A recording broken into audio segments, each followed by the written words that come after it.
Should the Mets trade Zack Wheeler at this year's trade deadline? Find out next.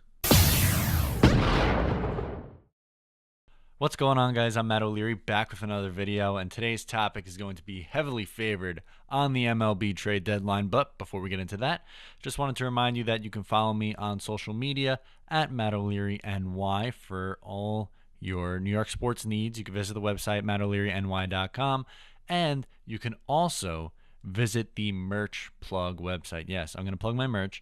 I'm selling New York sports merch, Matt's NY Sports Bar, I think that's what it's called. I should probably know the name of it, but I'll leave a link below, and maybe I'll talk about one of my shirts. Since this is a Mets video, why not go with a Wilpons shirt? How about Fred Wilpon? We like the Wilpons, right? No.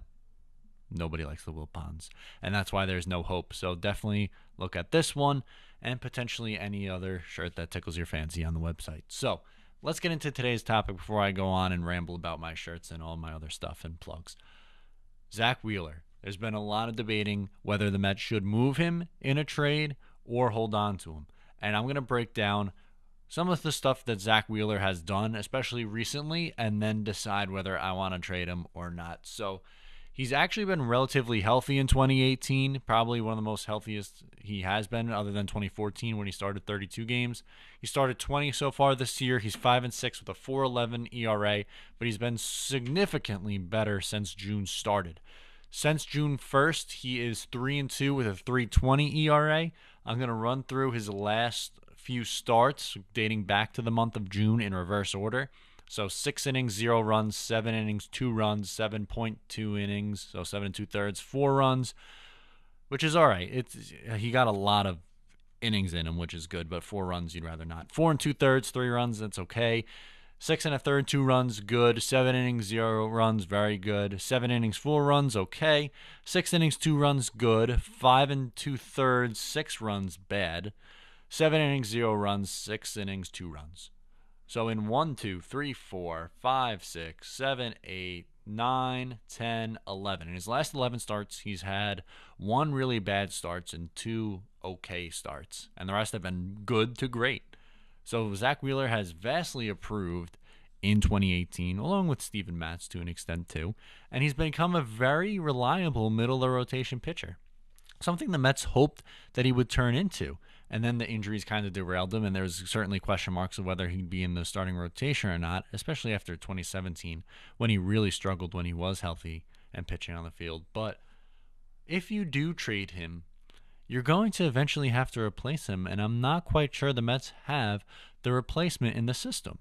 And I know you're probably going to say, wait, Matt, aren't you a hypocrite? Because didn't you talk about moving Jacob deGrom? I did. I said the Mets should do one of two things, either extend him now or trade him. And there's the difference between trading Zack Wheeler and trading Jacob deGrom. With deGrom, that's a franchise-altering move. You're getting 4, maybe 5 amazing prospects back. Like at least 2 extremely high-level prospects and 2 or 3 depth guys after that. When you trade Zack Wheeler, maybe you get 2 prospects back for him, and maybe one turns out to be a decent major leaguer, and the other, who knows? And if it's the Mets, and whoever makes this move, one of the 3 GMs, it's probably not going to be someone that is going to be any worthwhile anyway, just based on past trades or someone that's injured. And I'm not 100% sold on trading Zack Wheeler. I am leaning towards saying no, I want to keep him. I don't think there's a lot of guys on this Mets team that I would say no, absolutely don't trade, especially if I'm saying deGrom.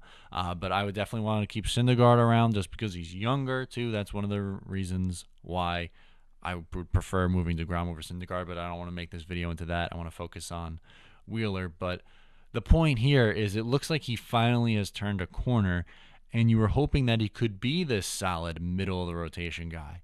Yeah, maybe one time you thought he was an ace, and I don't think he's necessarily ace material, but if he can give you a 3.20 ERA, or maybe a little bit higher, but keep it below 4, I think you could live with that. And yeah, the wins and loss stats isn't really going to do it a whole lot of justice right now, because look at deGrom. He's pitching amazing, and he's got a 5-6 record on the year. The win-loss stat is meaningless for evaluating starting pitching. It's all about earned run average, and he's been exceptional since June. So unless you're getting a huge haul for him, which I don't think you would because he's not a big flashy name, I wouldn't move him. I think you're better off keeping him around. He's got another year of arbitration after this. He's making less than $2 million this year, 1.9. So it's not like he's going to cost a ton of money next year either. And then you think about re-signing him after that to an extension. That would be my plan of action.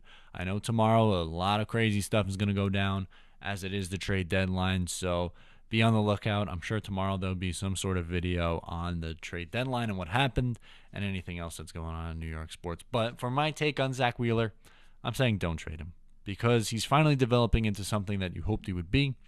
He's been effective. He's been one of the Mets' better pitchers realistically. So, yeah, I'm on board with keeping him, I think.